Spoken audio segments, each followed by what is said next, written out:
Dans cette partie, nous allons voir comment on peut définir un affichage pour combiner du texte dans Excel. Donc, pour expliquer davantage, disons par exemple que je souhaite saisir des nombres. Une fois que j'ai saisi le nombre, je veux que du texte soit combiné à ce nombre. Donc, c'est ce qu'on va voir ici. Par exemple, je vais saisir du texte dans la cellule B3. Non, je vais saisir plutôt un nombre.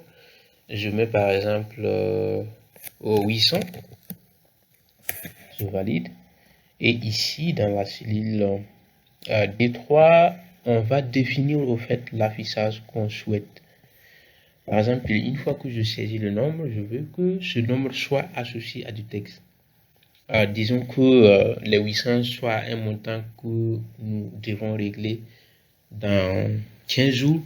Donc, une fois que je saisis les 800, je veux que ça soit suivi du texte.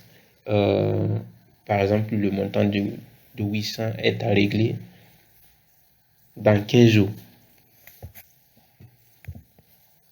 Donc ici, je me place dans la cellule D3. Je suis dans l'onglet accueil, dans le groupe nombre et dans la liste. Je vais choisir autre format numérique. Parce que ici, nous allons utiliser un format personnalisé.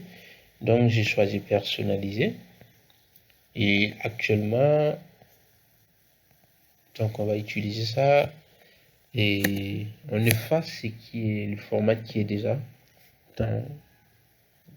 défini dans la cellule et on va définir notre format. Par exemple, ici, je vais mettre la somme 2. Et là, en fait, une fois que je mets la somme 2, ce qui va suivre cela, le montant que je vais saisir dans la cellule. Donc, par exemple, et là, en fait, je vais ouvrir encore les guillemets.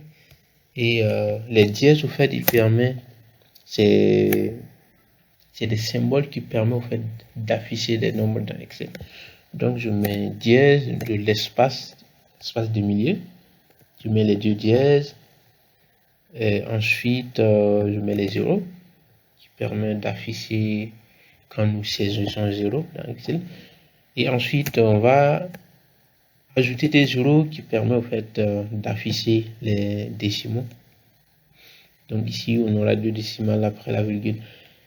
Et je ferme les guillemets pour l'affichage des nombres. Ensuite, je continue mon texte plutôt.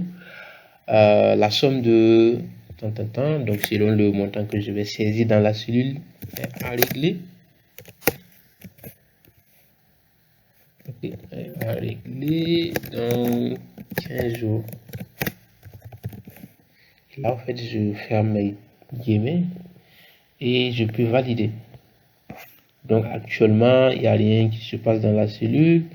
Par contre, si je me place ici, je vois que le formatage est personnalisé et je peux saisir, par exemple, un nombre. Je mets 700 et la somme de 700 est à régler dans 15 jours. Et je vais repartir dans le formatage personnalisé et je vais ajouter la devise. Donc ici, on peut ajouter la devise. Par exemple, je vais mettre de l'euro. Non, plutôt des dollars. Le dollar américain, je valide. Vous voyez, la somme de 700 € est à régler dans 15 jours. Donc, je pouvais même positionner dans la cellule et puis faire égalité égale à B3, je valide. La somme de 800 est à régler dans 15 jours. Je peux modifier ça, je mets 1000. La somme de 1000 dollars est à régler dans 15 jours. Je vais mettre 20 000. La somme de 20 000 est à régler dans 15 jours. Donc, c'est un formatage personnalisé qu'on peut utiliser pour combiner des textes et des nombres dans Excel. Mais là, il faut vraiment faire attention aux guillemets qu'on a utilisés ici avec les espaces. Il faut que les espaces soient à l'intérieur des guillemets, sinon ça ne sera pas pris en compte.